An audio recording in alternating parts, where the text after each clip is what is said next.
Alright, what's going on, guys? Bit Dealer here. I just want to bring you another Bitcoin analysis video. If you're in my private journal, you saw me post one earlier today, but kind of have a different viewpoint on it right now, and I just kind of wanted to get my thoughts out there and reevaluate and just go over what Bitcoin is doing. It has been kind of conflicting for me. The price action has been lately. It's just been kind of chopping me up. I'm not even gonna lie about it. I have not been trading as well as I usually do, and it is kind of frustrating. But it's just part of the game. Really, we're traders. Sometimes we're gonna have wins, gonna go on a huge winning streak, and sometimes we'll have losses and go on a losing streak. So, I really shouldn't even be complaining too much because I've been working on exiting early if I think I'm gonna get stopped out, and I've actually saved myself quite a bit. So I'm sitting at a little bit above break even, probably like right at break even. Um, so for the month, so hopefully turn that around soon. Um, but yeah, let's go ahead and just get into Bitcoin. So we are in a range right now. You can see I have the high and the low marked out. And if you're in my private journal, you might see a few familiar setups. Um, Sorry, let me fix this.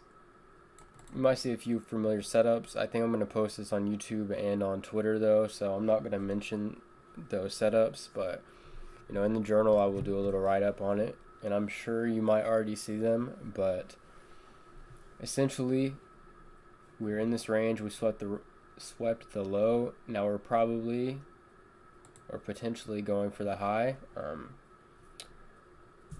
But yeah, you can see that we are in this demand zone, and this demand zone broke this key weekly level and took out these two daily highs right here and right here. So that's a pretty key demand zone, and you can see we just tapped into it. We did use the wick, and that's why I had that wick marked out. We did use the wick a little bit, but now we are, that was just a few hours ago, the daily close. So starting off a new day here, essentially 2 hours in. We are under this weekly level, and I'll drop it down a lower time frame and show you how I want to get on board. But if we do get above it, I will be even more bullish, and I think that's coming. I'm leaning more bullish than bearish now for sure, mainly because of this demand zone and a few other things. But yeah, pretty much we're at this daily demand, and I'll drop it down to H4 and show you what else. So if you look at these two areas of price, we have basically this and this. We have consolidation that led to a strong rally, and then that rally basically failed and dumped to the origin of the whole rally. So it basically filled in that whole move. You can kind of see the same thing. We had consolidation led to a huge breakout and then a large sell-off to fill in that move, and I just thought that was pretty similar. So even if we do follow this exactly, well, not exactly, but pretty much the basis of it, it would take us up to like right here around that supply zone right there. Let me just go ahead and mark it out. But we'll see if we follow it. I do think it's possible, considering we were tapping into daily demand, and this move took out these highs. And also I'm going to show you this trend line. I really hardly ever use trend lines, but whenever it's super clean, that's about the only time I'll use them. So you can see resistance, resistance, resistance, resistance, resistance, resistance. That caught every single high pretty much, and then broke it, and now retesting it. You can see retested, some areas down here, but we have not closed back below it yet. So that is something to pay attention to. Like I said, I really only use them whenever they're super obvious. So yeah, really what I want to see on H4 is us get above the weekly level, and I'll look to take it long, or take a long higher first to this supply zone and then probably up higher. But you guys see, as soon as we close below this, we retest it as resistance, push above it, close below it, push above it, close below it, push above it, close below it, and dumped. So now that we establish resistance right there, if we can break that level and flip it to support, you know, it should go higher. I think that's a solid base to hold price up after we flip it.